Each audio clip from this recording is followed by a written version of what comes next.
Welcome to Bunch Formation, the newest college football podcast. I am Chris Vannini, and I am still reeling from my head-to-head college football 26 loss in our dynasty to my co-host, David Ubben, who is back. I went to Europe and back before this guy could get back on the show. David, what's going on, man? Chris, I'm in the process of moving. No one should ever move. I feel this in my bones. Wherever you are, you just need to plan on dying there. That's just what we need to do. And I hate it. And we'll save a lot of it for the end of the show. But as far as the moving industrial complex, to quote the late great Frank Costanza, I got a lot of problems with you people, and now you're going to hear about it.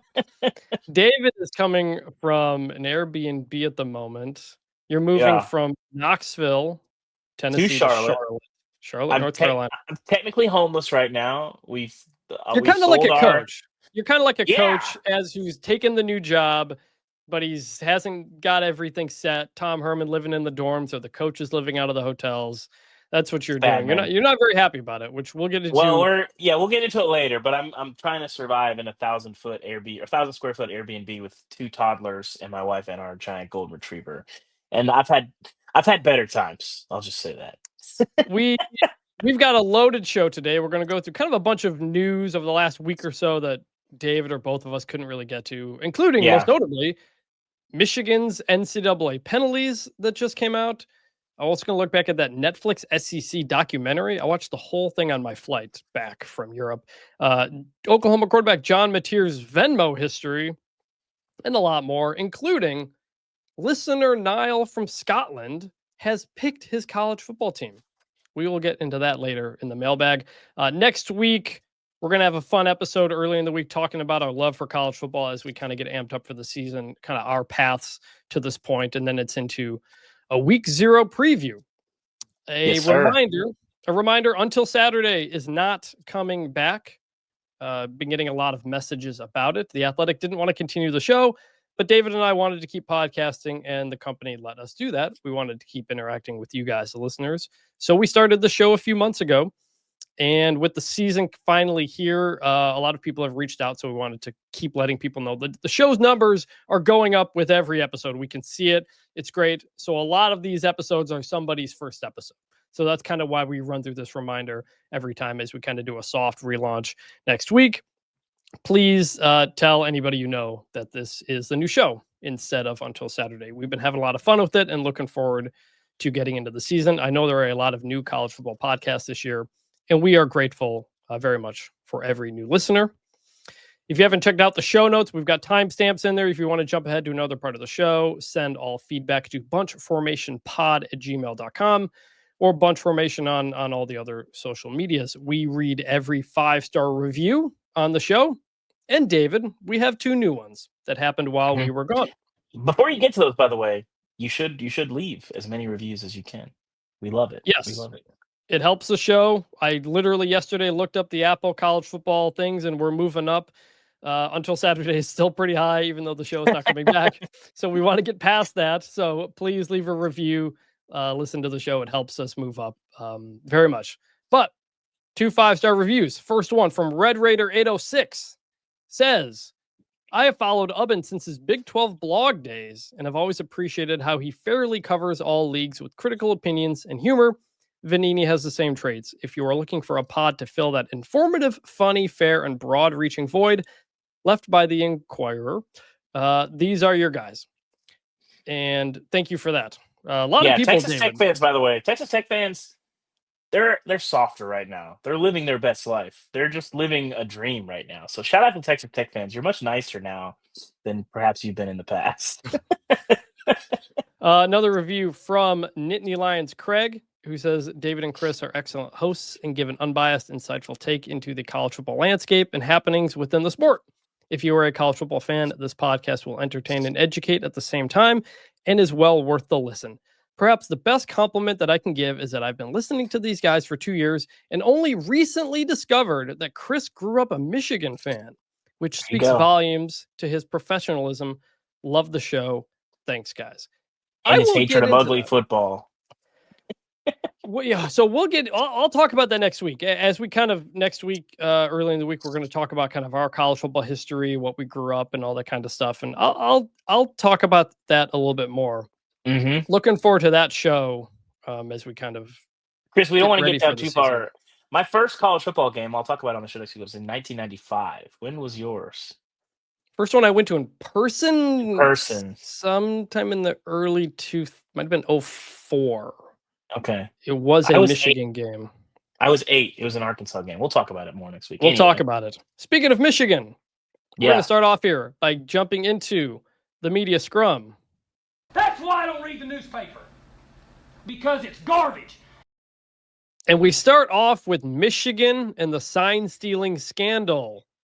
The report was released on Friday, and in it, we learned that Connor Stalions threw his phone in a pond and a hard drive to get rid of the evidence, that he called his group the KGB, that he had a document on how to steal signs, that he was on the sideline for that Michigan State Central Michigan game. Obviously, but nice to see that, yes. That Michigan did pretty much everything it could to try to slow and disrupt the case, deleting various text messages and stuff like that. The NCAA said Harbaugh ran a program that was largely dismissive of rules compliance. There was little, if any, emphasis on following the rules. And basically that there was so much that Michigan did that it's in hiding things that it's actually kind of impossible to know how far it went and how impactful it really was. The quote is, quote, "The true scope and scale of the scheme, including the competitive advantage it conferred, will never be known due to individuals' intentional destruction and withholding of materials and information. And as a result, Michigan's penalties are not all that much moving forward. A big fine, potentially somewhere between like $20 to $30 million. A reduction in football visits, a 14-week prohibition on recruiting communication, an 8-year show cause penalty for Connor Stalions, which is a big one, a 10-year show cause penalty for Jim Harbaugh, which will not begin until his previous show cause penalty ends in 2028. So that means out till 2038 that Jim Harbaugh is under a show cause. A 3-year show cause for Denard Robinson, who is no longer on the staff anymore, and a 2-year show cause for current coach Sharon Moore, including a extra game suspension for next year. No bowl ban, no vacating of wins. That's it. So, Ubben, your initial reaction? Well, you got to punish the people who did it. Okay, so that, I think everybody was waiting for a postseason ban, and if you haven't been paying attention to how the NCAA has been operating. There was never going to be a bowl ban. That's just not something that they're doing anymore. It started. Well, I think they've kind of said this, and then obviously the Tennessee penalties. Going back to Jeremy Pruitt's time, that was not going to happen. I think that's the right call, but I think the biggest thing here is, Chris, you grew up around this. It is funny to me that the head of the program is the most Michigan man of all Michigan men, in Jim Harbaugh. And then, of course, the key person in this, Connor Stalions, would also say he is a Michigan man. And a lot of that is like, we do things the right way. We uphold the rule. We do things by the rules. And I think that the for better or worse, I don't have a lot of questions about the on-field legitimacy of Michigan's national title. We saw that they got caught and had kind of stopped doing this stuff about mid-season, and they continue to be really dominant. But I think that there is sort of an irreparable harm to the reputation of, hey, we're Michigan. We don't get in trouble. We don't do the shady stuff that the SEC schools do. And, this place is down south and the schools in Texas. And it's like, I think now it's a different kind of cheating. Well, obviously, this was cheating, and Michigan men don't cheat, but apparently they do, Chris. So they were never going to take away the 2023 national championship, and I don't think they should have, because Connor Stalions was caught early in the season. Well, and also I think just vacating wins and titles, I think is stupid in general. We all watched it. I think that's meaningless, but yeah. But specific to 2023. Most of everything they did was without Connor Stalions, and some of it was without Jim Harbaugh. you could make the case the biggest punishment Michigan faced in this entire thing was the Big Ten's suspension of Jim Harbaugh during the season, including the Penn State game and the Ohio State game, your two biggest games of the season. If Penn State or Ohio State win either of those games, I think our feelings on these penalties are a lot different, but they didn't. They lost fair and square in those games. And from that point on, when Michigan went on to win the national championship after that, there was no changing that. Charlie Baker himself said the same thing, that it was fair and square, and he didn't expect that to happen. It is notable that at the very first, one of the paragraphs, the whole 74-page report, I've read the whole thing, near the top, it says a 2-year postseason ban should be applied. Yeah. And then it says, except we don't really do that anymore because we don't want to penalize current players for the actions of former coaches. It happened with Tennessee. It happened with Michigan. Tennessee, they fired Jeremy Pruitt and helped out with the NCAA. Jim Harbaugh left, went to the NFL with a lot of other coaches. So how much can you really do? They threw everything they possibly could pretty much at Jim Harbaugh and at Connor Stallions. But in terms of the current Michigan program, there's not much else you could do. Frankly, I think the weirdest part of this is the Sharon Moore suspension, because Michigan has reportedly suggested a 2-game suspension for 2026 or 2025 this year, which the NCAA seems to accept. But those 2 games are games 3 and 4. The reason is because game 2 is at Oklahoma. And not only is that a big game, that is the alma mater of Sharon Moore. And so the idea that Sharon Moore could be suspended for 3 games, then being the 3rd and the 4th game of this season and the 1st game of next season, makes no sense whatsoever. It doesn't. I think that is, and that feels a little the light silliest too. part of all of this, and kind of makes it feel a bit like a farce. If they had come down and said Sharon Moore is suspended for a year, would anybody be like, oh no, that's too, like, that seems like that would be kind of fair to me. I mean, I'm what a little surprised. That's what Sean Payton got for the bounty gate, right? From the NFL, a year suspension. Yeah, but I mean, I get, you could make a case that there's player safety aspects. I'm just saying a year suspension for a coach has happened. Yes. Yeah. I think that would have been probably fair. It's, we're sort of in a new era here. And I think people are sort of adjusting to, this is what it looks like to get hammered in 2025 in this era of the NCAA. This is about as bad as it's going to get, because you're compromising the integrity of the game. And I think, I still think this entire saga, from the second that I heard about it until now, comes down to one question. How much did you compromise the integrity of the game? How much value is there in stealing signs? And we did a bunch of reporting. I talked to, I think, 6 or 7 head coaches right after this, who felt like it was a pretty big deal, that yes, this would have a huge impact. There seems to be some pushback since then.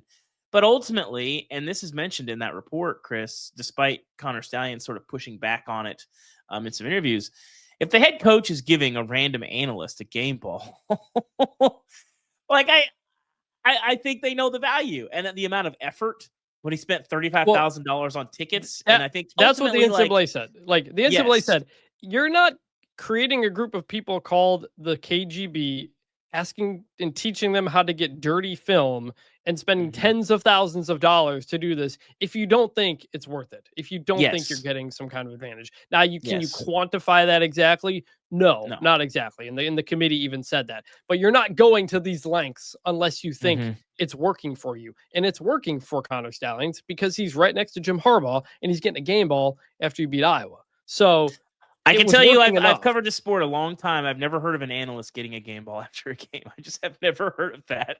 So that's the interesting thing. So there's another part of the report where they're like, everybody in the program, kind of pretended not to know. Like, an intern brought it up to somebody and a coach said, I don't know what you're talking about. Don't talk about that. And so that happened a few different spots. This is before it became public. It says a coach from a conference member reached out to a Michigan assistant coach to say that they heard this was going on. And that coach took it to, I think, a coordinator who said, oh, I don't think we're doing that or whatever. So it was known and everybody kind of tried to turn a blind eye to it.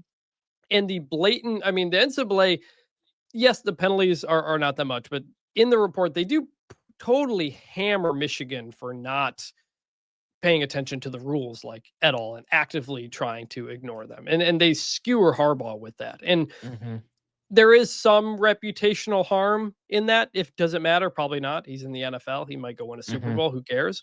But to your point about the idea that Michigan is above it all, it is very much not. And I think I grew up with that, like you said. Michigan Stadium, it doesn't have ads in the stadium. We do things the right way. Ohio State, they're the dirty cheaters. They're the ones who do this. We're not winning like Ohio State because we do things the right way. Well, it goes back to, and now you win. There's a reason why this standard is being held to Michigan, is because you said it's the same thing as when you have a head coach who is constantly talking about his faith or is constantly talking about, raising men the right way. If he goes and cheats on his wife or gets caught with hookers or whatever, there's going to be that's a bigger deal because you look like a hypocrite versus if you're a coach that like people know you're kind of a mess off the field, but you win and people put up with it. It's like why nobody cares. Like Charles Barkley is a good example of this. Like, yeah, he's done a lot of like not great things in his life, but he doesn't really advertise himself as something other than that. But when you're Michigan and you hold yourself up as the standard and we do things, like you said, the right way, and it finds out that you've been doing things not the right way, well, people are going to come down on you harder for that because you've been being pretty hypocritical and not holding up the ideals that you claim to, hold as the standard of your program. So I don't think it's a double standard. This is sort of self-inflicted, where if you talk about being something and you're not that thing, what is it? A Michigan man doesn't lie, cheat, or steal. I mean, there's a lot of that going on. Not to mention all the things regarding Bo Schembechler and what he knew about the team doctor and all the sexual assault things going on there. But to go back to an earlier point, saying this is all the NCAA can do, a couple things. In terms of vacating wins, we asked the people from the committee on a media call, and they said you can only vacate wins if there is ineligible competition, basically a player who shouldn't have been allowed to play. That was not the case here. So it wasn't even a penalty to consider because they couldn't do that. The other thing is the Collegiate Sports Commission, the CSC, that is kind of like running the revenue sharing stuff now. They are tasked with revenue sharing penalties. So if you commit penalties by going over the cap or doing these other types of things, that will be the organization that doles out those penalties that could slice your salary cap for the next year, for example. The NCAA in this report admitted, like, look, normally we might cut scholarships here, but we kind of can't now or don't know if we should because there's roster limits and that type of stuff. So the changing landscape of college sports also played a role in what those penalties were. And basically, they were like, there's certain things we can and can't do. So we're going to give Michigan triple the highest fine we've ever given somebody, which is previously Tennessee. We're going to plaster Connor Stalions and Jim Harbaugh for not cooperating. We're going to give Sharon more kind of a weird penalty. And that's it. That's ultimately what it is. In terms of, so like, how do you feel about that? I mean, our friend Nicole Auerbach asked the group, like, is this not going to deter people enough? Was it worth it for Michigan? I think everybody associated with Michigan would say 100% this was worth it. And I don't think that's a good message coming out of this if you're the NCAA. Well, I think at the end of the day, now, probably not. But I think this goes back to the existential issue that college sports is facing, where there has to be a set of rules where you're not going to get sued. And I think if you can get something close to a CBA with the players where you can cut revenue sharing or you can cut, I think if you cut scholarships, you're going to be back in court. Technically they say they can. But but the point is that if you do that, they're going to be pushing back in court saying you're limiting player compensation. This is antitrust. You're going to get sued. You're going to lose. But if you can have a CBA that says, hey, if you do this, we are allowed to do this.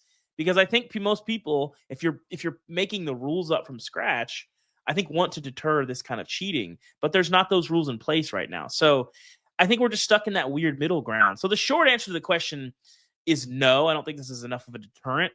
But I think as you build college football into something that does have a more clear set of rules, and that includes enforcement for penalties that are agreed upon by both sides, I think you can create a system where it does. But right now, we're still in sort of the lawless middle ground of the old world, where, you know, the Miamis and the USCs and all these programs, and we're getting hammered and you know, just crippling their program, to now it's like, well, your hands are tied legally. Like, I think when I look at these penalties, I don't see a lot where I'm like, if they went in court, they probably would win that. I mean, I think all this probably holds up. Jim Tressel was suspended by the Indianapolis Colts after Tattoo-gate in the NFL. I think Terrell Pryor also faced a suspension when he went out in the supplemental draft as well, like for tattoos and impermissible benefits. Like that's a whole different free period. tattoos. Tattoos. We're talking about hundreds of dollars here. Look, you mentioned some of them. Like, we all remember many programs getting hammered for different things, Miami, Penn State, what have you. And you say, well, what about this? What about this? The NCAA is trying not to do that anymore. It eventually gave those wins back to Penn State, I believe, that it had vacated. You know, so like the NCAA used to get hammered for penalizing the kids and the players, the Penn State kids who had nothing to do with Jerry Sandusky. You know, like, so like it's trying to change that. And the result is this, which is, if all the coaches who committed the violations are gone, you know, we'll do what we can. But if you're Tennessee, if you're proactively helping us and firing the guy and stuff like that, we won't hurt you that much. And I think that's really all they can do at this point. Specific to Sharon Moore, here's what the NCAA said about his deleting of text messages. 30 minutes after the first report came out, he deleted an entire 52-message text thread with Stallions off his personal phone. The next day, he deleted another message from a phone.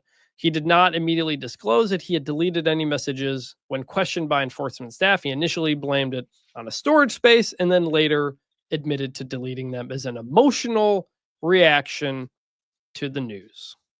Mm-hmm. Do you buy that?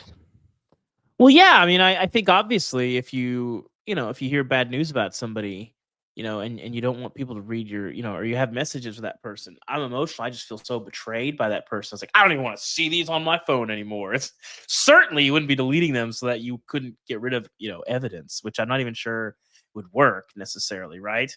No, it doesn't hold up. It's stupid. You know, the emotional reaction thing. Listen, I think at this point, the facts are pretty laid bare. There was the impact, again, I think it's very debatable. I don't know what you could say, but the cheating and the effort and the cover up, fairly obvious. It's kind of open and shut at this point. I don't have any doubts over the facts of the case.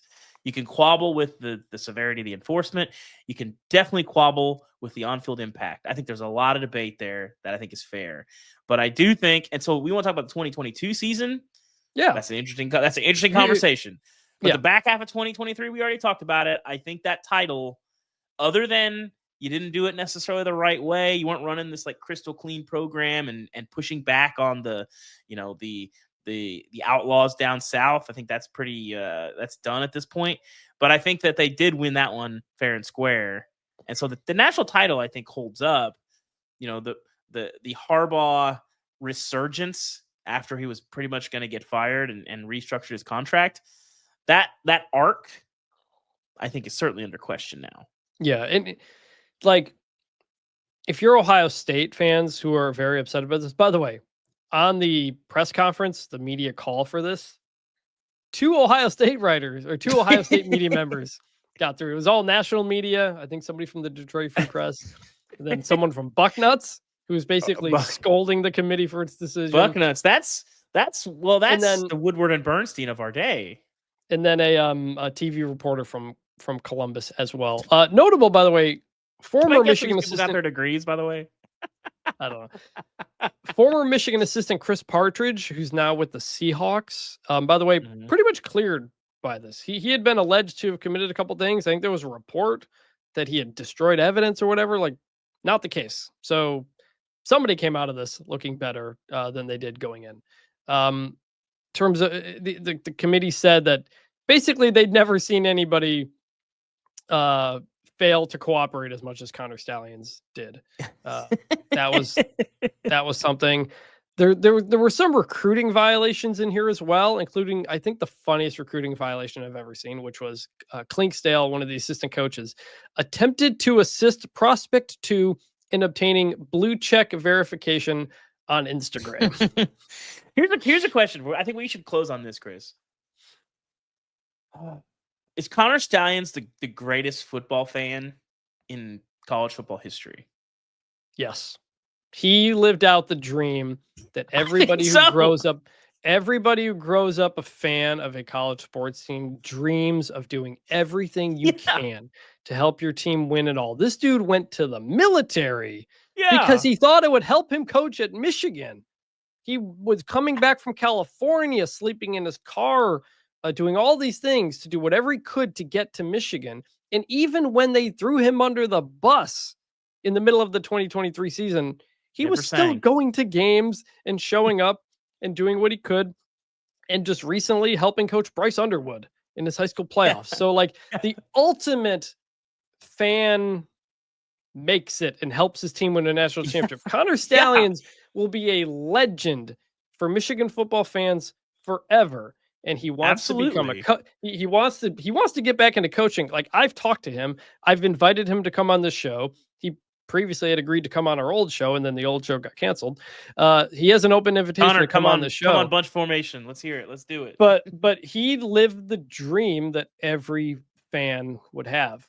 And whatever his life ends up being, he will have this. And Michigan fans will love him for that. How many people at the center of cheating scandals will be held up as heroes forever? I mean, most of the time, it's like most of those people become pariahs. And I think obviously he'll have to keep his arm's length from the program itself. But from the fan base, I think generally he will be regarded as a deity for the rest of his life. And I'm thinking about SMU, from a fan perspective, I guess probably deservedly so. Yeah, and the last thing I would say is, like, Ohio State fans are really mad about this.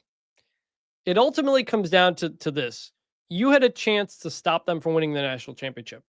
You played them. They didn't have their head coach. You lost.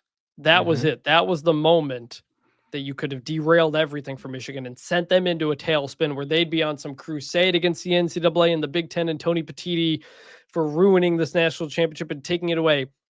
Instead, you lost. And then you lost the next year to Sharon Moore again and had a big spat. And you go win the national championship, and everyone's going to remember you lost to Michigan that season. So that rivalry is in an incredible place. Ultimately, what is the lesson from this? I think the lesson is certain aspects of cheating and not cooperating can pay off if you finish the job. You know, if Michigan loses Harbaugh and then loses to Penn State and loses to Ohio State, was it worth it? Probably not at that point. The cost is you got a national championship. You cost, I think, the program a decent bit of its sort of reputation. Whether or not you care about that is probably a matter of perspective. I think there's some Michigan fans who probably do care about that, who might say, I don't know if this was worth it. I think those people are probably in the minority if you're hanging a banner. And with that, we'll move into some other big news kind of that happened this week. Oklahoma quarterback John Mateer and his public Venmo history. Speaking of public Venmos, remember when people were looking through Connor Stallion's Venmo back in the day? Now it's John Mateer. Folks, put your Venmo notifications in well, no, Chris. No, I've done some Venmo stalking on some reporting this summer. Please don't put your Venmo transactions on private. Whatever sketchy things you're doing, please put them out on Front Street. It helps reporters. It makes things a lot easier for us. So please, if you're doing anything weird or sketchy on Venmo, please put yours out there. I was telling the guys in a group chat, I have a parade of private payments to young college girls, but they're all for nanny and babysitting, and I make them private because it doesn't look great. That's true. Whatever, jokes, whatever. It's the idea of public transactions now seems insane to me. So, I had lunch with an athletic director this week, and they said that they delete their texts and emails and stuff on a scheduled basis. And I was like, Don't do that. I need to see that stuff in a FOIA. So don't make your stuff private, people. Okay, but John Mateer. So Oklahoma quarterback, Monday night. The first place I saw it was this like fake Deadspin Twitter account was posting 2 Venmo payments from someone supposedly John Mateer in 2022 to someone named Richard Roeder, and described the payments, which were not very much. It was like $20 or something like that, for sports gambling. And one of which said UCLA versus USC, which had happened the day prior. Yeah. Mateer played at Washington State with 2 offensive linemen, twin brothers, Landon and Luke Roten. And I believe Landon is a middle name. His first name is Richard. That's also their dad's name. So that's probably who this was. And the account went private late Monday night. And then Tuesday, everybody's like, all right, like what's kind of going on here? And Mateer releases a statement, says the Venmo descriptions were inside jokes between him and his friends. He's never bet on sports, but he understands that taken out of context, they suggested otherwise. He can assure his teammates, coaches, and officials that he is not engaged in any sports gambling. A lot of ways we can go here. Ubben, just kind of what was your first reaction to it? So I don't necessarily believe him. I think ultimately it probably was like, hey, I'll bet you $20 UCLA. It probably was just a bet between friends, and like he probably didn't weigh how that might look. I don't know that like the joke thing doesn't really make sense necessarily. And if it is a joke, that's a joke that can put your friend's entire life in jeopardy. That's not funny if it's a joke, and it's like that doesn't really make sense to me. On the flip side, I think that that's probably what I'm guessing happened, and I'll say that's speculation. I also don't think it really matters all that much. I think what they're doing, even though technically it's illegal, sure. And then like the Jonte Porter situation, the Terry Rozier, like some of these NBA things where you're committing actual federal crimes and, defrauding sports books, like that's a big issue that compromises the integrity of the game. I will say that I think it's very obvious that you can't have college athletes betting on college games. But I also think if you're just betting your buddy in your living room $20 on a game that's not at an actual sports book, I mean, I think that's been being done for a long time. So, yeah, I mean, it sort of has to dance this line of like, yeah, you shouldn't do it, but also I think in the context of this, it probably doesn't matter all that much if you're just like messing around with your friends. But I don't really buy the inside joke explanation. Really, it doesn't really make sense. Yeah, and like it's a notable thing because John Mateer transferring from Washington State, where this would have happened, we ranked him as our number 1 transfer for the like everything at Oklahoma football. Brent Venables' job and so much is riding on John Mateer at quarterback, and they play Michigan in week 2. So if he was to be suspended for any amount of time, that is pretty notable. If it was to be, he should not be suspended. If they, I mean, ultimately, I think that nobody can prove any of this because that's the thing. Like it's between him and his friend, and his friend's probably not going to sell him out here. I don't think that's the case. And there may not be anything to sell him out for. Maybe it's a joke. It's plausible. I don't know that I fully believe it, but I don't think it's anything actually sinister or troubling. It's just technically against the rules. I do think it's different if you're betting money with a sports book online, whether it's your game or not, and a friend. Maybe I'm insane, but that feels just kind of different to me. I don't know, Chris. Maybe that's dumb. Well, that's how you get caught. Exactly, because they have all this tracking data. All the sportsbook have all this tracking data. That's how a lot of players have been caught in the first place. You had the big FBI sting or whatever it was with Iowa State that Hunter Decker has lost all his eligibility because he bet on an Iowa State game when he was on the team. Like that cannot happen. I mean, that's another level. That cannot happen. So there is a collection of this, which was, well, we made sports gambling legal and it's everywhere. You can't, you have to expect that this is going to happen and athletes are going to do this. And you've got stuff going on with the Cleveland Guardians right now as well. But like betting on sports and especially your own team in your own sport, that has always been an obvious, no, you can't do that. Can't happen, period. And for against, I don't care. Yeah, and Charlie Baker, and by the way, that is a USC team that Washington State played earlier that year. That Mateer and them played.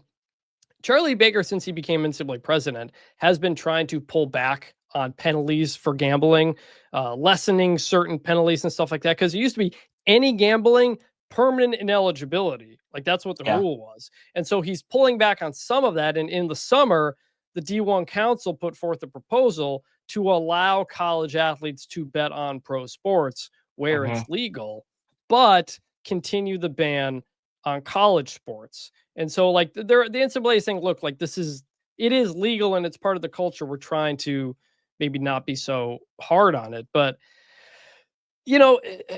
ultimately I don't think anything will come from this for Mateer. I don't think anything necessarily should, unless you can prove something actually sinister happened, which I don't think it did, and I don't think you could. Even if it did, I don't think you could prove it. It's literally between two guys. So yeah, and I mean, Mateer said like I have not done any sports gambling, so like if somebody finds something else he did, then that opens up a who knows what. Well, it's like so I think the comparison here would be like, so let's say okay, you play a poker game with friends before you're 18 and everybody's putting $20 in the pot. Okay. Yeah. That's illegal. That's like not allowed by law. But if you have a fake ID and you go to a casino and you're playing poker, I think those are different things to me. And maybe that's dumb, but I feel like that's just like pragmatically understanding how people work. And that's going to take us into the next segment, which was that SEC Netflix documentary where there was a poker game between players, and they were like, look, the FBI is not barging down the door for guys just playing some poker with each other, which is true. Ultimately, like it is like the lines get blurred and you just hope it really was a one-off thing with his teammate, if it was even that, or if it's an inside joke, which is what he says it was. I don't know. It is like, I don't know. I can, part of me can kind of buy the idea that like writing sports gambling is so obviously stupid to do that like there is a part of me that could believe that. Well, I will say, Chris, we're podcasters in the moment, but we are both reporters by trade. And I think one thing, I mean, the baseline is follow the money. But the second thing is never think someone is too dumb to have done something, because people will surprise you. Mm-hmm. I just think, again, I just don't think that there is any real harm done here. I think you got to say, like, we can't prove it. I think if you could prove it at a $20 bet at DraftKings on UCLA USC, that's probably suspendable to me. Like, you can't have that. But if it's just two friends messing around, I don't know. Maybe I'm dumb. I just think it's a different thing, and I don't know. But ultimately, don't do this. Don't put yourself in this position. Athletes, don't do it. And I can tell you, like, we are still looking into it. Like I found out that Landon's name was Richard through some random family page I found online. So we will see. We will see what happens from there after that. But speaking of that SEC Netflix documentary, I watched the whole thing on my flight back from Europe. And it was 7 episodes. They're about 45 minutes long. And, this didn't even come out that this was happening until after the season, until like after it had all been filmed and stuff like that. Well, technically, Chris, myself and Seth Emerson broke this last June. Okay, that's what it was. Like 15 months ago. But yeah. Okay. But my overall thought on this, I thought it was extremely boring. Outside of a couple of things. We got a lot of Shane Beamer in South Carolina was good. We got a good amount of Diego Pavia Vanderbilt that was good. So much Brian Kelly. And like the rest of it was like kind of whatever. I didn't get a feel for what it's really like to be in any of these programs. I didn't get a feel for what it's like in these SEC college towns. And I think the biggest problem for me was it was either too much or not enough. Because you had like 12 teams over 7 episodes. So you didn't really get deep with most of them. You throw in Tennessee and Kentucky and Mississippi State very late. And it's like, I'm not invested in these guys at this point. Yeah. You had none of the top teams. You didn't have Alabama, Georgia, Texas, Ole Miss. And Alabama had one of the most interesting seasons of anybody in the country last year. So yeah, so that was my first reaction, because the same week, Netflix had a WWE behind the scenes documentary that I thought was really good. Mm-hmm. This kind of bored me. What did you think? So I'll start by I'm concerned that college football fans are not the target audience for this show. I think that's where I would start. Is like, if you consumed the season and you understand all the things that they're talking about, there's an element of this is really basic that I don't really need to see. I don't like when you're building up this Vanderbilt situation going into the Alabama game, there's no suspense as a college football fan of like, wow, man, they think they can do that? And I think it's different when you had people coming in, because I would compare this one to obviously the F1 show made by the same production company, Box to Box. And that created a lot of American F1 fans. I found that show kind of boring, but I also don't really like cars, and I don't really like car racing. I tried to watch it because so many people were watching it, and I just didn't like it. Same. And so, that's fine. People can like it. But I think obviously the gold standard, at least for me, was Last Chance U, where you did get a feel for this is what it's like in these towns for these players. You're seeing them like in the dorms. You're seeing like, Scuba, Mississippi is not necessarily somewhere that you would like to end up. You understand why the players want to get out of there. So the show felt a little, I won't say inauthentic, but like we didn't talk about players and the money aspect. The fact that some of these guys are millionaires. And, there's just like literally an existence that didn't. That's not a thing until like 4 years ago, and maybe you're even 2 or 3. And secondly, wait. You see the car DJ Lagway is driving. Yeah, and it's like we're just it's fine. We're not even gonna talk about it. And so like there's that where it's like there's a really interesting aspect of the player experience that's never been a thing before. That's sort of ignored by the show. And secondly, to me, the biggest sin of the show was they lost all of the fun of the sport. It was a lot of like, this is life and death. The fans are so intense. If you lose, everyone wants to run you out of town. And if you win, you're a god. And all those things are kind of true. But when they're beating you over the head with it, like I always say that college football is just a game, but it is so much more, and it means so much to the communities. And I feel like we didn't get to know, like, I would like to get to know some of the fans. And, like, who are these people that are screaming at Shane Beamer that he needs to get fired? And, like, the people that are going to be, like, the ride or dies, like, the guys that are meeting in the coffee shops on, every morning. Like, and maybe that's because it's hard to do that for a whole league. I just think it's crazy to me to think about how much footage they captured over the course of a season and how much they trimmed down. And I think, too, as somebody who consumes the sport on a week-to-week basis, the storytelling, you see this in full swing, the golf show, which I kind of like. It's okay. I like that. I liked it. I'm a huge golf person. And then F1 is like, we're jumping around like crazy. Their season doesn't have like a consistent narrative. It's like, this is this team's story, but then we're going to pick up that team's story later. And from a storytelling perspective, and trying to make a show, it makes sense why they would do it that way. And like, we're not going to dig into the weeds of like, here's what the standings look like and all this stuff.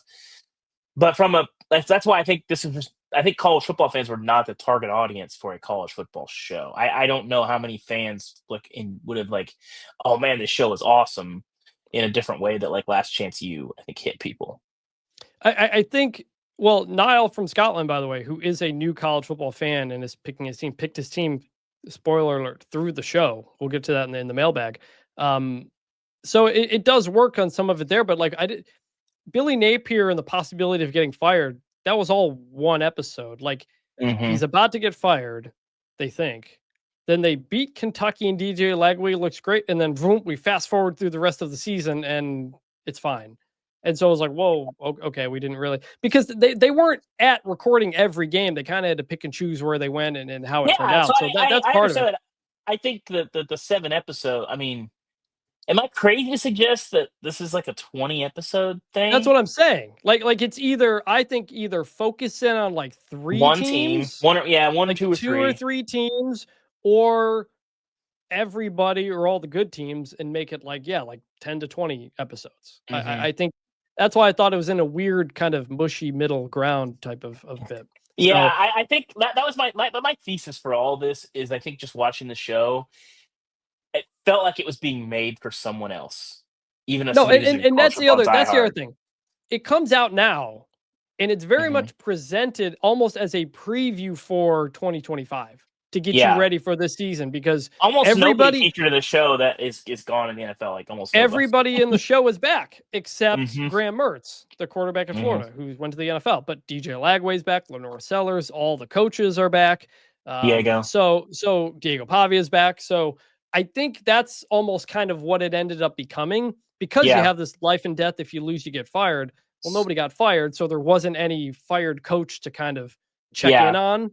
And yeah. so do we know? I assume they've got to be doing a season 2, maybe. I'm I haven't curious. heard specifically. I can ask around. I mean, I think I don't know if that was that well received. Really, I think people were kind of like, Maybe okay. not. And even the clips that went viral like weren't that great, weren't like that Well, so interesting. there was that Brian Kelly one where he's talking to Trace Armstrong, his agent from Athletes First, in the car, and Brian Kelly goes, "It's weird. My agent is also representing some of my players," and then they just leave it at that. It's like Yeah, a minute long scene, and I was it's like, like, oh, "Wait a that's minute! weird. Like, let's go into this a little bit more. It's a big deal." That was like the only spot they really kind of talked about money and all The that. money, So. yeah, And they kind of had we got a lot of LSU and it was mostly kind of boring, I think. But LSU was probably the biggest program. They're the best program in the show yeah, because yeah. nobody But I else thought their wanted to do it. season was kind of boring last year. Like people were kind It of like it wasn't like LSU wasn't a disaster last year, but they weren't good enough. But they're it also like resetting it, with coordinators and all it this other was stuff. Like, it was interesting them like getting up for Alabama and seeing that and then just getting destroyed and I kind was of the at that fallout game. of that. Yeah, And then yeah, fortuitous, they're at the Vanderbilt Alabama game. That was great. I think the yeah, Vanderbilt and South Carolina is where you got the best stuff. yeah. Absolutely. I would And agree. and and so like we're not saying it was terrible or anything. Like there were No, good spots of I it. understand like what you got to do if you're a production company and if you're Netflix. Like you're not making a show for college football fans.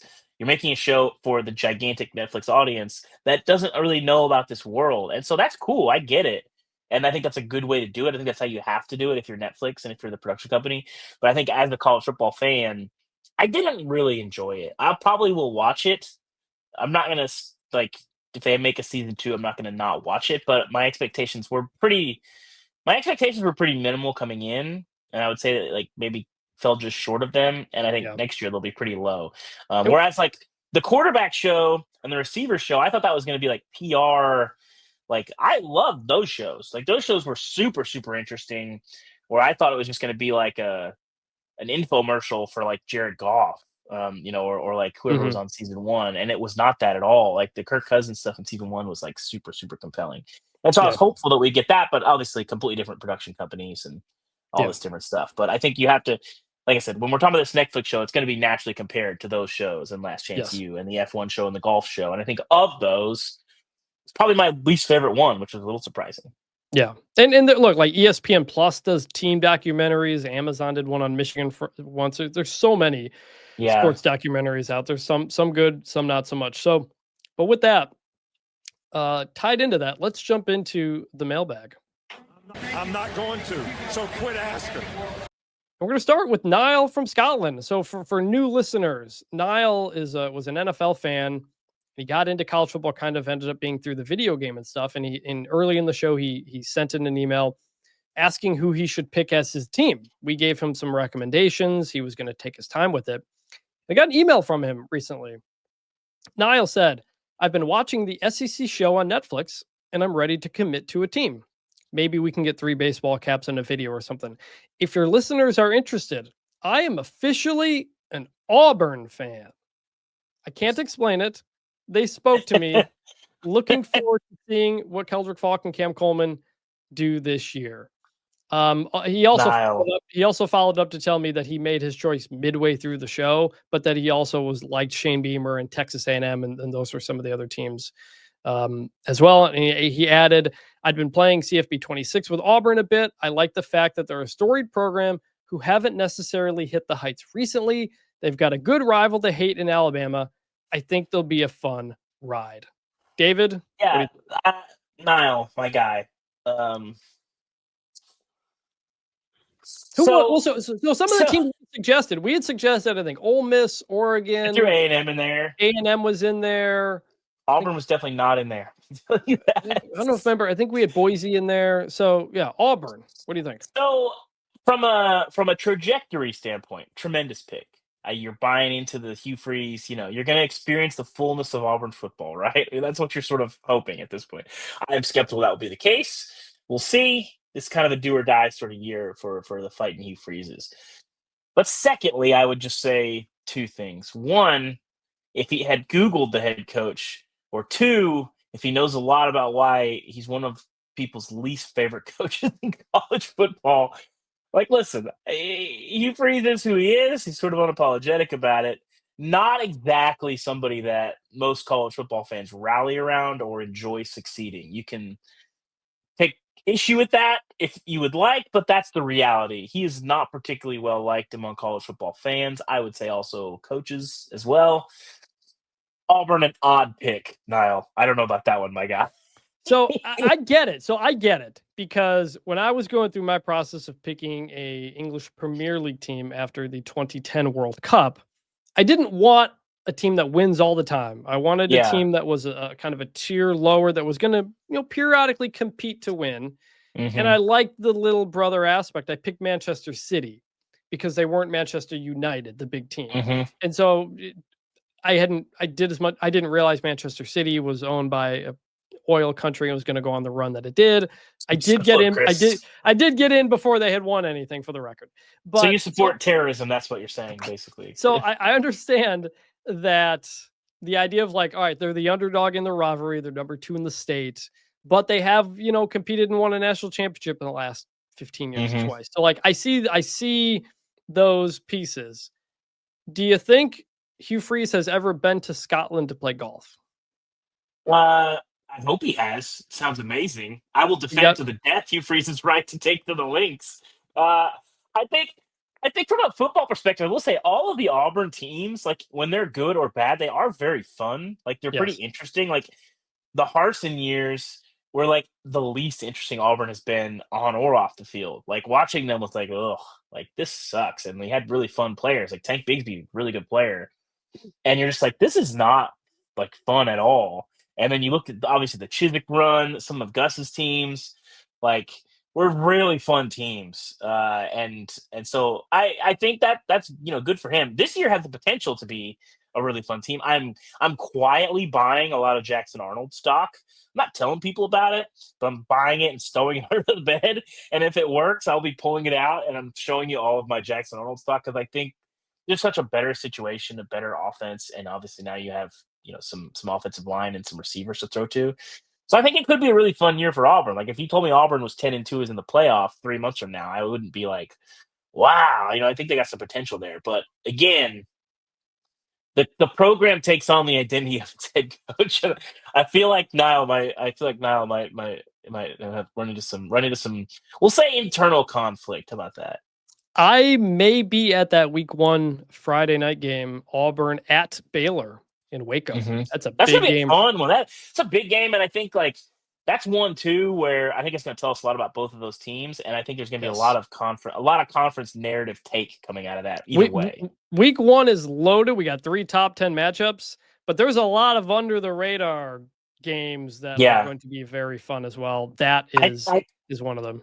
I will say, Chris, my week 1 plans will be, I think, heavily featured on this pod. I can't really talk about them for a few reasons, but week 1 is going to be awesome. I'll just say that. Yes, we'll get there soon. Question from listener Jonathan. If there was a G5 Most Outstanding Player Award, who should it be named after, and who would be your 2025 preseason favorite? I would name it after Randy Moss. Marshall, unbelievable. But he wasn't really like a lower level player though. Yes, he was. They were FCS's first year. Then they moved up. He was Heisman candidate. I know, but he got kicked out of the first school, didn't he? Yeah. Well, yeah, he got pulled from Notre Dame, kicked out of Florida State. Ended up at Marshall. Then it kind of feels not the same. I think if I was naming it for someone, I would probably lean Kellen Moore. Actually, Just winning a ton and proving that you can do really special things at that level. I think Kellen Moore Like, that was the first name that came to me. I like Randy Moss in theory, but, like, when you think of G5, Randy Moss is such an athletic freak. Like, those guys don't exist down there, especially now. Like, if Randy Moss played in 2025, he would have played Well, half a I mean, game at Marshall before have somebody would. Yeah, but you got former 5-stars, transferring down But they and stink. ending up there. If you're a 5-star and you end up in the G5, something went wrong. Like, Well, something went Randy wrong with Moss- Randy Moss. Yeah, but not a talent thing, not a playing on the field thing. Yeah, So yeah.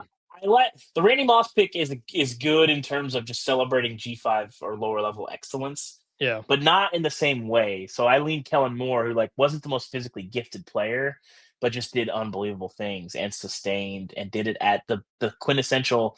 I mean, are we in agreement that even before realignment, I would say Boise has been the best non-major program, the non-major program that gets hoisted up as the standard. Yeah. In terms of who would the favorite be of 2025, I think I'm going to go Byron Brown, quarterback at USF. We all hyped That's him a up. good pick. We all hyped him up last year. It didn't work out. He got hurt. Wasn't great. But USF brings back a ton this year. Schedule is a bit tough again, especially early on. But got his receivers. Got a really deep offensive line. I think this is the year we expected him to have this year. Any other G5 players that jump out to you? I kind of like Bryson Daly. He's back, right? No, he is not back. He's not back. Bryson Daly not back. So then But another good one, Blake Horvath, the quarterback at Navy. I think Navy's going. I was mistaken. I think Navy's going to be very good. I do too. As well. So I think that's good. I'm scrolling through the G5 and thinking if anybody jumps out at me. But yeah, I think Navy will be good. Tulane, it's tough. What are the new guys going to look like? They're kind of the next favorite in the G5. We talked about Maverick McIver in the last episode that you weren't here, from Abilene Christian, now at Western Kentucky with his OC. Mm-hmm. There's going to be some fun quarterbacks, I think, in the G5. Yeah, I think so. So with that, now it's time to talk about where we were for the last 2 weeks. And that means we're going to put this in the heat check segment. Analytics, throw them in the garbage. Dave, I'll let you go first because you've been texting me a lot about how tough it's been. We were wondering if you'd be able to run the pod while I was gone. You couldn't. I tried. You tried. I tried. So lay it out here. We're not going to do the full story, but I will put the most egregious part of the story. Okay. Okay. Got some movers. Had paid the movers. Traditionally, Chris, you get movers right when you have to move, correct? Yes. I'll have them load up the truck. It depends how big the move is. Okay, if it's multiple, yes, you get the movers, they take the truck. Yeah. So I had paid movers. We were going to drive the truck, and traditionally, how that works is you pay for a certain amount of hours. If you go over, then you pay at the end. Hey, you went over. That's how I've moved a lot. That's how it goes. So I get these movers. First of all, they brought no supplies with them. And then I had to go get some rope and cellophane at the store while they were moving stuff. They spent about 20 minutes of time I was paying separating the rope because I guess it was slightly too thick and they didn't really I had to use my pruning shears to cut the rope and then separate What was the plan if there was no rope? I don't know, Chris. I don't have the answer for this. And I asked them several times. We had a 26-foot truck. Hey, we're good, right? We need space. We good on space, And they're like, yeah, we're good. We're good. And then suddenly we were not good. Oh, no. And Chris, I didn't take a picture of it, but the way this truck was packed was one of the most amateurish jobs I've ever seen in my entire life. Basically half of the truck was just chairs laid on their side on the floor with nothing on top of them. It was insane. I take pride in my packing ability. You would think. So the 26-foot truck is quote unquote full. It was not even close to full. Okay. Now it would have been close if we had pro packers. We probably might have had to have something else. So I've got to go get a 15-foot truck in the middle of this because they told me that we were good the whole day and then they didn't. I go get another 15-foot truck. I'm having in my head knowing we're going to have to shift the whole plan to drive over here. When I am getting the truck, I get a call from the movers like, hey, they've got to leave. Like they're going to leave. Like the movers are just going to leave when there's a lot of stuff still in the house. And I'm like, well, can they move the furniture into the garage? I'm like, they don't have time to do that. I'm sorry. Was their time up? Well, so we had extended it. At this point, we were like, I think 4 hours in. They came at 9 a.m. and then like they had to do other stuff. But like, I've never had a mover just like there was a lot of stuff there. So I'm having to like frantically text and call some friends around town, like, hey, we got a couple changing tables, baby dressers, cribs. Like the big stuff was gone, but like our mattress in our master bedroom, like we bought a bag for it. They hadn't bagged the mattress. The mattress wasn't even in the truck. Like it was a lot of stuff. There was a lot still left. So I paid these movers and I have to end up moving a bunch of the stuff anyway, getting a second truck and then having to make 2 trips to Charlotte from Knoxville. Like it was insane. It was insane, Chris. And so there was a lot of other little things, but at the end of the day, being bad at packing a truck, abandoning a move in the middle of it is egregious. And then we had some of the best movers I've ever seen in my life because we have a storage facility here in Charlotte because we have like a 2-week kind of buffer zone before we get the new house. And watching them pack the storage unit was I told you, somebody who just witnessed the Sistine Chapel, I said it was like watching Michelangelo paint the Sistine Chapel. This was art. This was packing the way that packing was supposed to happen. Like this is what it was like watching, Tom Brady in his prime, Michael Jordan. I mean, these guys were unbelievable. And I was talking to him about the process, and he's like, you just have to see it in your mind. He's like, it's like that beautiful mind gif where you can see the shapes matching up and like, maybe I'll take a picture of our storage unit because I have 2 units and then like another little kind of third smaller unit, and they are packed to the ceiling. And it is just looking at it makes me proud to be an American. Honestly, it was watching something special. And that I tweeted around that time that the gap between great movers and really bad movers is significantly wider than I had anticipated that it was. And all I'll say is if you're going to use subcontractors from U-Haul, be careful who you pick. Yeah, seriously. If you can't pack well, what that's your job. Like that's literally it literally is your job. And I will say the movers that we got in Charlotte to move our stuff into the storage unit said that the 15-foot truck, which was packed exclusively by amateurs, myself and a few friends, was packed much, much better than the 26 by people who are professional movers. It's insane. This has been the worst move of my life, Chris. I don't even know. And then I think I grossly underestimated how impossible it is to move with a 3-year-old and a 1-year-old. Like that's the other thing. You can't get anything done. And it was like the worst part of it is over. We don't get the new house for another couple weeks, but I went and looked at it. We went there around there today. My wife had not actually seen the physical house yet, so she was excited. We're gonna be okay. But Chris, I was in some dark places this week, man. I would not have been in potting shit. If I had come in here and tried to podcast, it would have just sounded like an Elliott Smith record. I think people would have just not been in a good place. Yeah, you were not in a good place. I was in a great place. Not gonna lie. Tell us about your European vacation, Chris. I went to Rome. I went to Naples. I went to Paris. I'd never been to Europe. I'd never been to another continent, and it was perfect. Weather was perfect. Hotels were perfect. Everything we hit everything. This is the opposite of moving, I think, Chris. That's what this is. I saw the. Well, that's the thing. Like going to another place with just a suitcase, way easier than a whole truck of stuff. I saw the actual Sistine Chapel. In Italy, I got several times, and I took pride in this. I got confused for being an actual Italian, which was good. Impressive. It's a Vannini. Yes.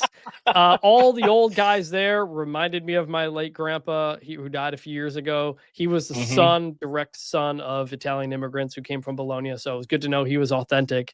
Reminded me of him. He had always said, my grandpa always said when we were kids, he was going to take us to Italy because he would periodically go over there and see the family. We never got around to it. We didn't push him on it. And now we've kind of don't have that connection to those Vanninis because I don't even know who they are anymore.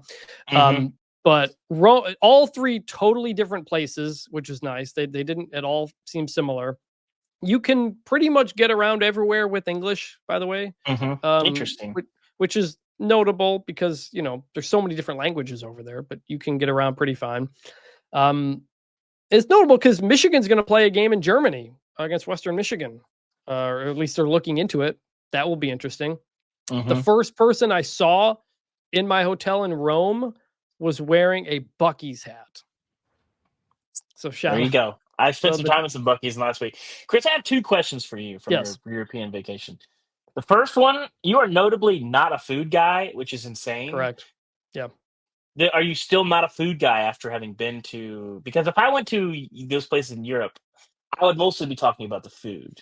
Well, Did you soften on this? the other thing is that all these places were exactly as stereotypical as you think they are. Literally every other shop in Italy is a pizzeria, Yeah. and all the pizza's great.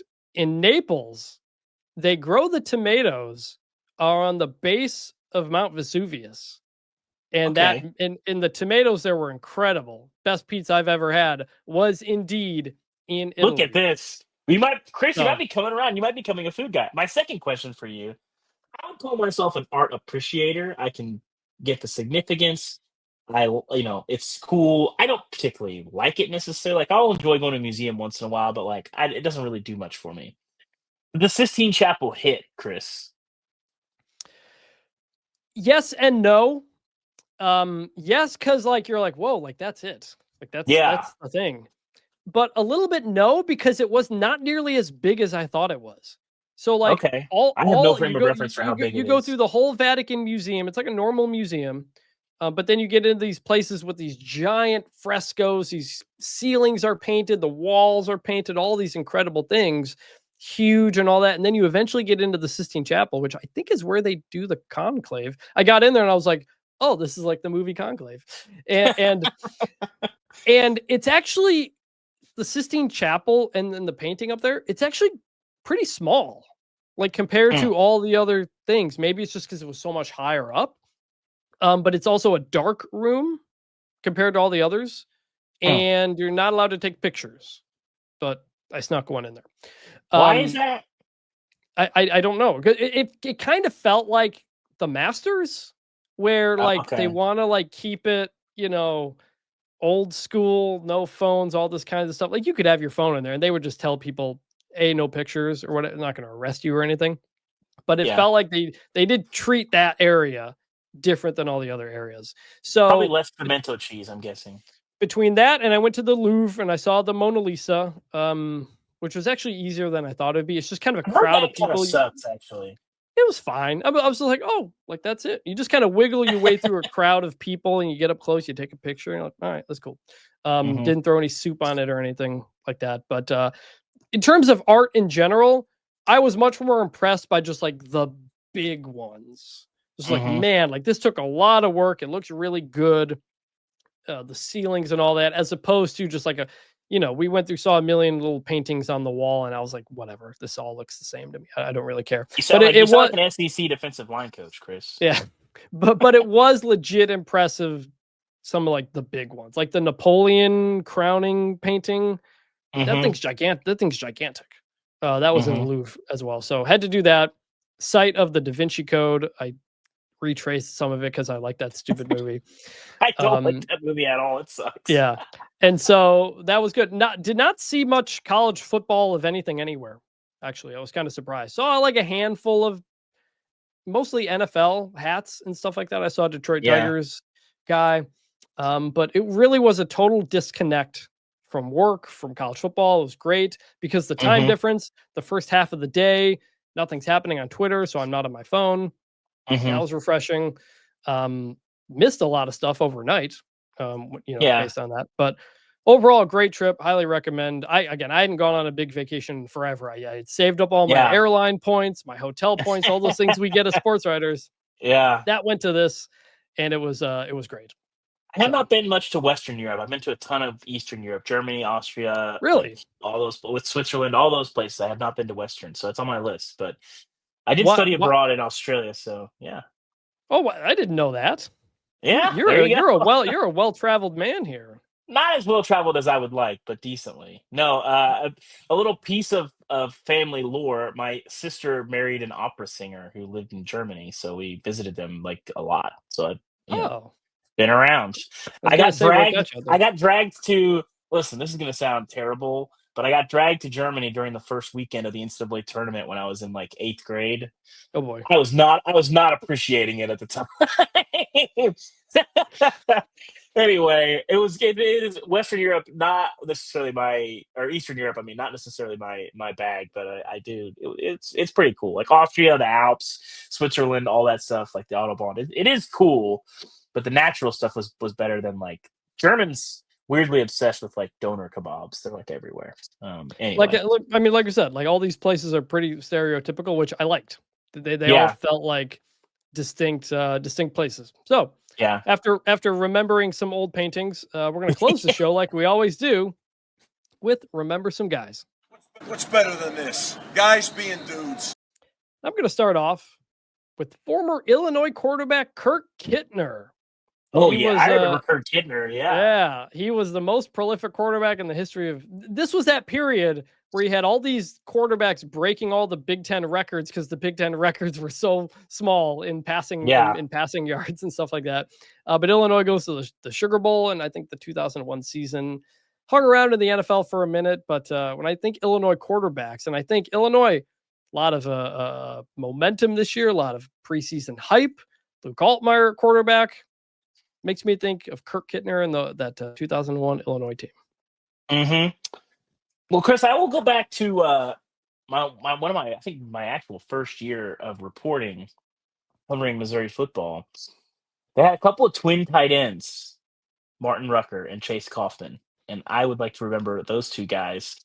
Chris is not going to remember multiple people, but again, I said the name of the segment is not remember a guy; it's remember some guys. So really, because there's two of us. Either way, you can't really separate Martin Rucker and Chase Kaufman. Basically, two tight ends that caught everything. Chase Kaufman, I don't think I've ever seen him drop a ball in my life, and then Martin Rucker would just catch it, and then kind of like Marion Barber. Speaking of remembering guys. The late Marion Barber, would just like punch people in the face. Basically, it's like there's the stiff arm, and then there's like something else. And I love a good like two tight end offense. Generally, the most fun Patriots teams were when you had two tight ends, like just owning people. And Missouri had like a little bit of mix but that offense, like the Gary Pinkel offense that he kind of built Missouri on, was super interesting because there's elements of it.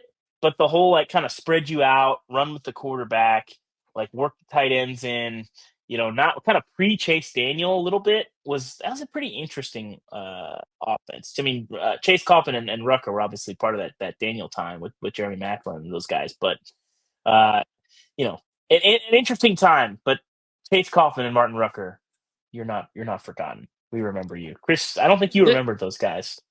They were on the Missouri teams that like went to in 2007, right? That team? Yes. Mm-hmm. Yeah, with our colleague Chase Daniel.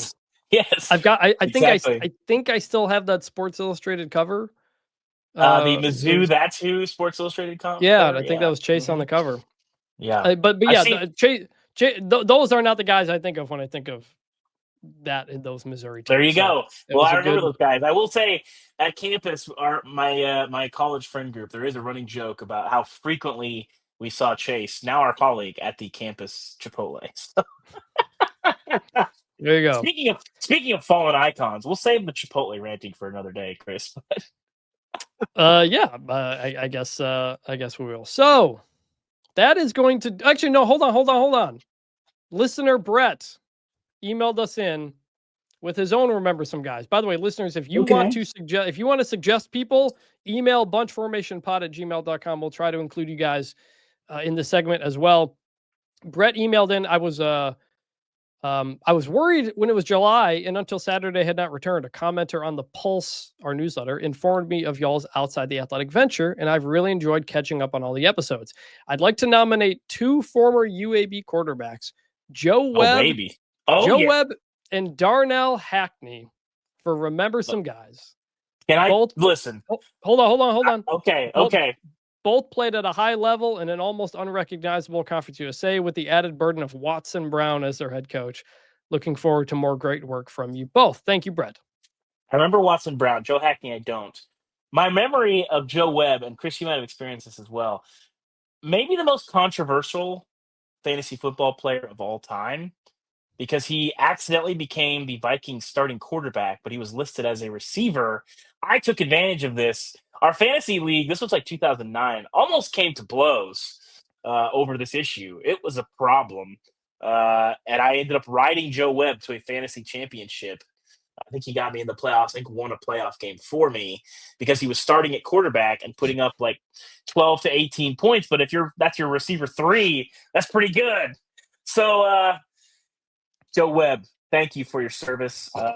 Listen, that every time I hear Joe Webb, I smile and I think about like we were reminiscing because our college fantasy league. This is our 20th year playing together, and that almost broke apart the league. I will say, Joe Webb.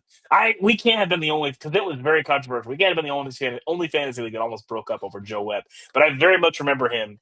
But unfortunately, as a Vikings quarterback. That's a good point. So if you want to send in your own Remember Some Guys, bunchformationpod@gmail.com for that and any other feedback. Guys, we have football next week. Yep. Week 0. It's finally good here. Games. Good games, week 0. We'll get into those, I think, later in the week. Early in the week, you and I will be back together to kind of just go through our college football history together, why we love the sport, why we do this for a career, and just kind of talk about how much we love college football in a period of time when I think there's so much talk about the things that people don't like about college football or all the problems it has. As we're at the season, I want to talk about all the things that we love. So we will do that next week. We're back up and running. Appreciate everybody who survived that period of time where both of us were out, but we are back. Looking forward to the season and talking some actual college football. We appreciate every single listener to the show. Every episode's got new people. I'm loving seeing where the numbers are going, the feedback we're getting from you guys. Please keep that coming because we are enjoying the heck out of this. So, for David Ubben, I'm Chris Vannini. We will talk to you next week. I'm hoping to bring back the turnover chain, but it's in my storage facility somewhere. We'll find it.